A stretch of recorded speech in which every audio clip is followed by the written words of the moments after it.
Om Shanti. In the series of Beyond Questions, question number 12.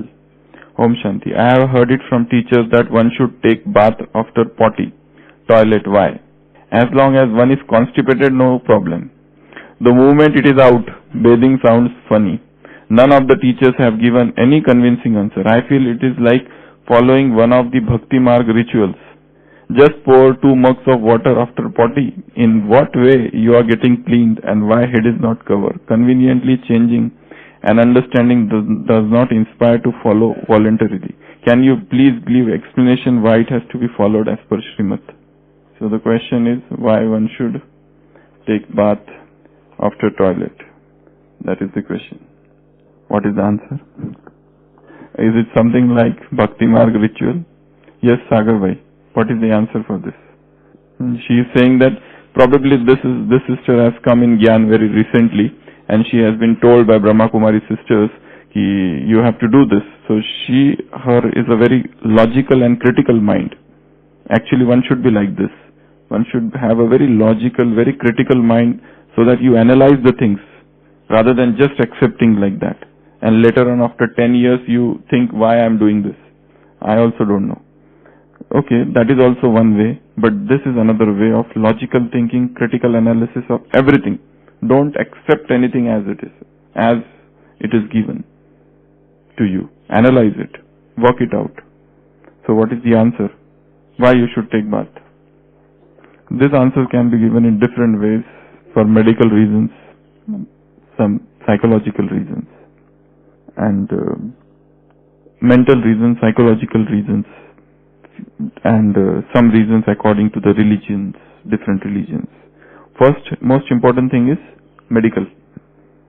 So after taking bath, what happens? Medical side? Germs. You know, this hand per square inch, about 20 lakh germs are there after in that one who comes out of bathroom. If the hand is analyzed, about 20 lakh germs per square inch hand. So first is to ward off, to kill the germs. One is about germs, about bacteria, about whatever viruses, all germs you call it in general. So one is about germs. Second, about cleanliness. Dust. Okay, there is so much dust in the body, you can clean that. Then, hygiene, bad odor. Okay, the body has got bad odor. So, after toilet, after this bath is necessary because there are so many reasons for that. You feel this body, first part is of the body. Body is fresh. The pores of the bodies are open. Okay. You feel energetic. You feel lively. You feel your muscles get active. Okay. So, and germs, sepsis, this bacterial part, infection part. No, that will come to that. First, medical part. So, medical part is this. Second is the mental part. Means like your mind feels fresh, energetic. Okay. After bath, your mind feels fresh and energetic. That is the medical part.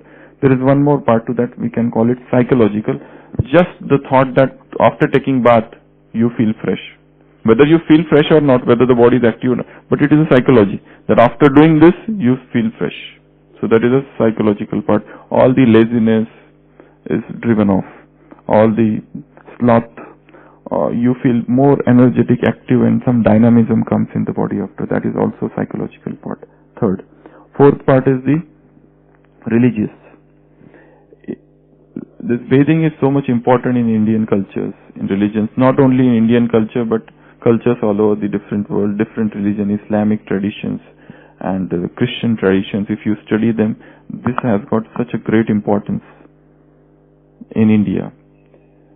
For example, like they have in Kumbh Mela also, they take a dip, those holy dip. So that has got religious importance for bathing. Okay. So consider coming to religion, world religion, not in Brahma Kumaris. According to world religion, what they say is there are 3 elements in the body: Rajas, Tamas, and Sattva. So after bathing, this Rajas element and Tamas element, that is washed off, and this Sattva element becomes predominant. So that happens. Aura. Aura of the body, otherwise there is a black aura. Black aura. After bathing, the aura changes. Fresh aura, new aura, white aura comes. So that is also one of the reasons for this. Another thing is coming to why Baba has told. Now see, most of the things Baba has told, we have not understood this knowledge fully, or exact logical answers cannot be given to many of the things Baba has told, because our understanding is very less. That's why it is his order. There must be some very deep philosophy behind it, though we don't know it. But there must be some deep philosophy. Like many things Baba has said, if you try to find in science, you may not get a very logical answer to that.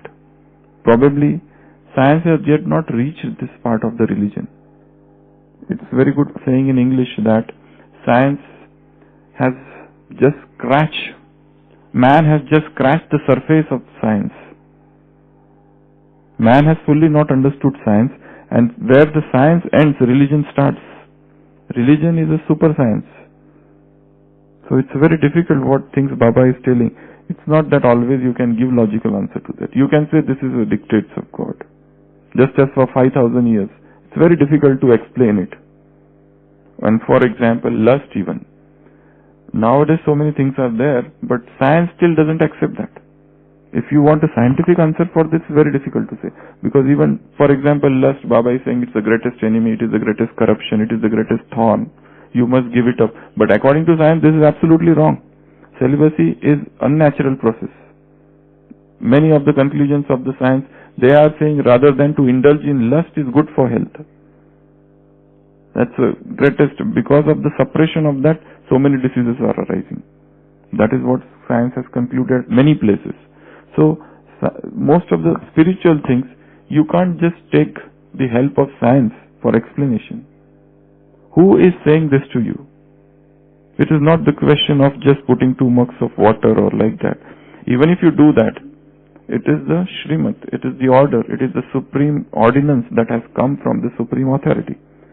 So, when it comes from supreme authority, it has a very deeper significance. Probably our mind has not understood that. So, the answer can be given on medical ground, on mental ground, on psychological ground, on religious ground, and fifth, beliefs. What belief system? Yeah, that is comes in psychological. That is that we feel that it is good. That comes in that we have the belief that yes, after bathing I feel good. So that belief itself will make you feel good. So that is included in psychological part. And last is Brahma Kumaris, what Baba is saying. Baba has made rules and regulations. And these rules or regulations are very important. If you follow them, and you will start realizing its importance, its understanding, its significance. So this is the first question. Another is 13th question, number 13. I am in knowledge since my childhood. I have finished my Laukik education. I am having very bad experience of center. Baba says that you should not hold basket of service. I don't want to get married. I also like to do Baba's service. But whenever I go to do seva in center, every time I have bad experience. Many times I see how they behave with other sisters. When we are new in the center, they behave very nicely. And as the time passes, their behavior gets changed. I become disheartened. So now I don't have courage to stay in center. So now I have a question, what decision should I take? Please guide. See, this center life is a very different life. To stay at center is not a joke. To stay at center is all about learning, bending and dying. Sik sik chuk chuk marmar. You have to learn every moment, you have to bend every moment, and you have to die every moment. So this is not an ordinary thing. Now, before we answer this question, we need to understand many things. What is center exactly? To stay there as a surrendered person who is staying in the center, there are so many things that are attached to that. First of all, it is the greatest place of learning for you. For a Sister, that is the greatest place of learning in terms of life. You get to understand life there, what exactly it is. Second, you should be happy sometimes because all of your karmic accounts are with those souls who are Brahmins. So you don't have to search souls. There you are getting ready-made souls who will giving you all sorts of experiences so that your karmic accounts get settled.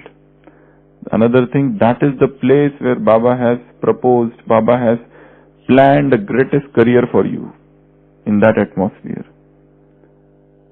That is the place, that is the university you have been given admission, hard knocks. Because after coming out through university, you will come out with flying colors with degrees in your hand. Because you have passed all those difficult and tough tests, which are so difficult. Half of the people have run away from passing those tests. Another, center is the place where your talents, your hidden aptitudes, they come out. They are sharpened. They are decorated all the more. That is the place where those things come out. And another thing is, you don't become perfect in favorable conditions. You have to be in the unfavorable condition. Adverse situation only you become perfect. You reach stage of perfection.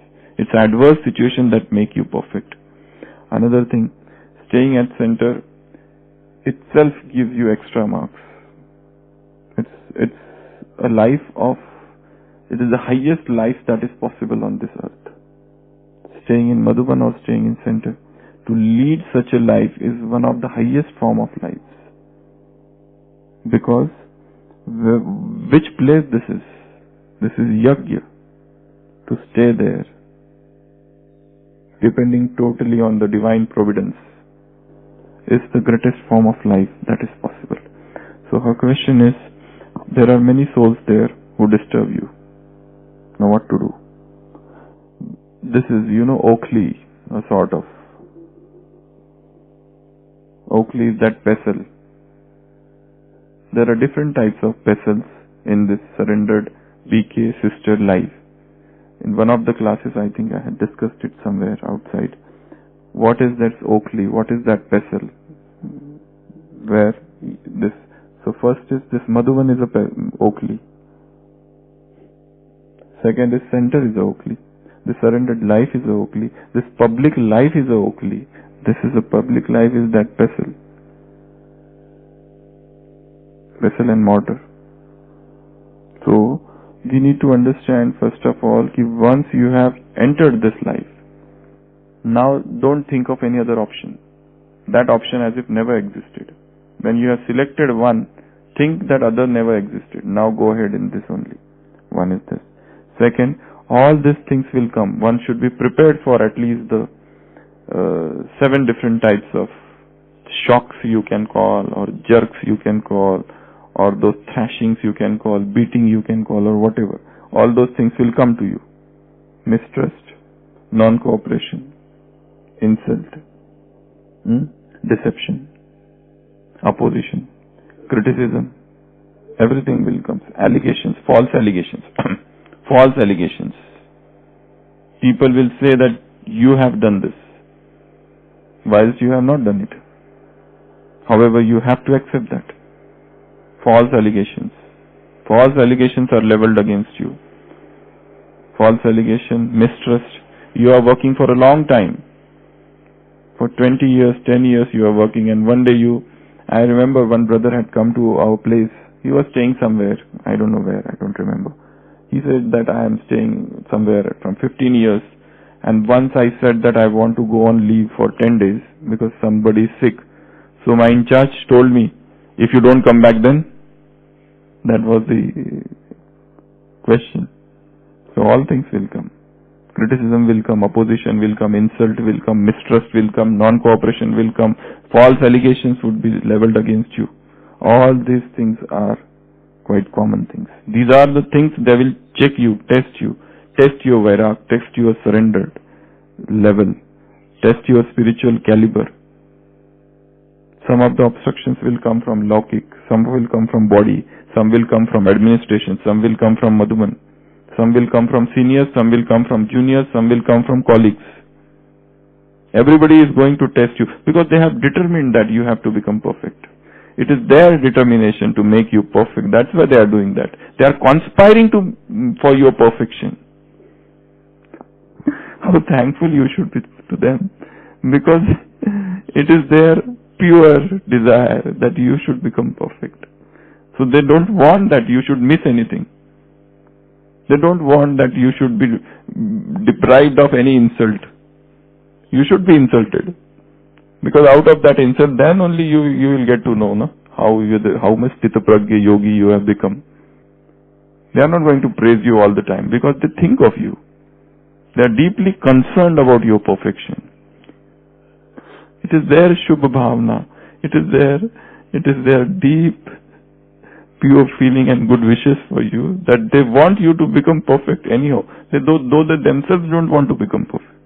They are so selfless. They are so selfless that they are out of their pure selfish selflessness without any expectations. And if you do that, they will not like it, because they don't want you to become selfless. They want you to become selfish in this regard. So it is their selflessness, it is their pure desire, their Shubh Bhavana that you should become perfect, that you should tolerate all insults, all mistrust, all non-cooperation, all opposition, all criticism. So think in that manner, and this is the best people in the world. And how nice that our karmic accounts are getting settled just now. And the earlier they are settled, the better it is. The future life is better. Otherwise, if there are no karmic accounts, probably we are not doing good Purusharth. If a lot of karmic accounts are coming, you must know that I am in the right direction. So, even though you have what is bad and what is good experience, it's nothing like good or bad. This drama is perfectly planned. So, bad experience and they don't behave nicely. They don't behave nicely. Why we are expecting that they should behave nicely? First of all, the root cause of depression here is frustration here, or being disheartened, is that we have a lot of expectations from those sisters. Look at their own lives. They have lived a very much troubled life internally. A lot of struggle they had undergone, and after that they have reached. We are looking probably at one part. Suppose there is a center or retreat center. Now to make that center or that retreat center, that in charge sister had to struggle so much. She came in the youth of her life. At the age of 20, suppose that sister has come and now she has become 50. In these 30 years, how many struggles she has faced? That we are not seeing. What we are seeing is she did not speak nicely to me. Only one part. And we are totally forgetting her past, which is full of struggle, surrender, devotion, dedication for this yajna. So that is 95% is that. 5% that she has not been able to change one particular sanskar of speaking sweetly. She doesn't speak nicely. So probably you are focusing only on one thing. Still, I feel personally that one is to stay in center, another is to stay at home. Which is better? If you feel that staying at home, you can do better Purusharth, okay, you can go ahead with that. Some sisters, they stay at home, they do service, and they also cooperate in center. Even that path is good. But staying in center itself is the highest, and nothing can be compared to that. Because here you get to understand so many things. Here is the opportunity to do world service, because here you don't have to go out, people come to you. That is a center for world service. But that is also one of the advantages of that. So many new things you learn there. Outside also you can learn, but staying there, as I said, extra marks are there. If suppose even all other advantages are not there, but extra marks are always there for staying there. So what she says, I don't have the courage to stay. So if you don't have a courage to stay someplace, and if you stay, definitely your courage has increased then. If you determine that I have to stay, then your courage definitely will increase. Which decision I should take? Now, this question only she herself can answer. Where to stay? Actually, it is not the place, ultimately. It's your mindset. Where you want to stay. Where you want to stay, at home, in center, or this country, that country, or this place, that place. That is an immaterial thing. That is a decision, absolutely personal decision. You just sit with Bab Dada and with a very plain and clean intellect, and he will give you some touching what exactly you have to do. It shall be given unto you at that hour. That's what Jesus Christ said to his disciples. Don't ask me. It shall be given unto you. If you sit with a clean intellect, automatically a thought will arise as if some aeroplane is, as if some new thing is coming from space on this earth. Some aircraft. And through that aircraft, new thoughts will come. And they will help you and guide you. So this is absolutely a personal decision. But as regards bad experiences, as regards sisters are not talking well, you should take them as a blessing rather than thinking why these people are doing like this. Because this is the highest place of learning. This is the highest and the purest place created on this earth by Bab Dada. It is actually verily a Madhuban in the world. So, again, you can, any other answer if you can think of.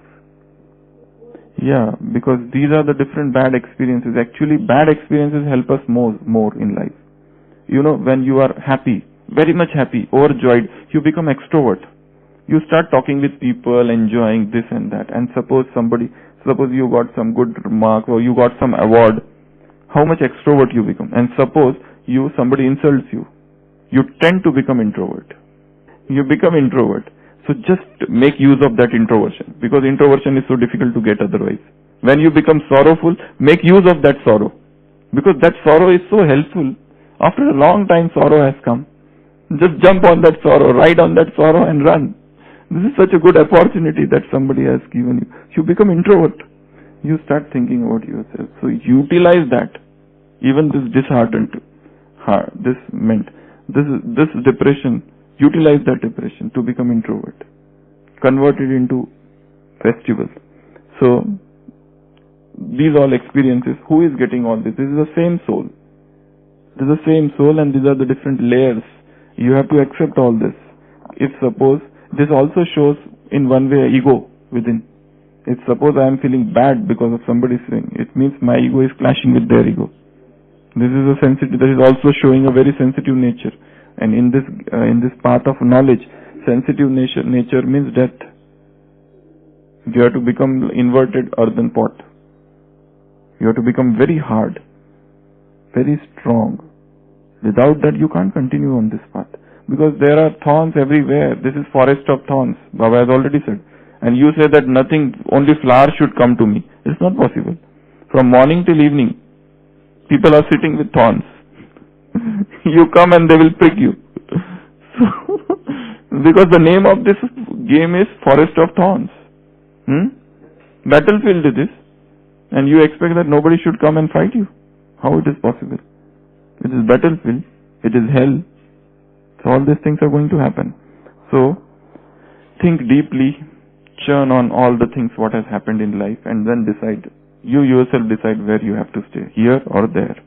That is absolutely a personal decision, where to stay.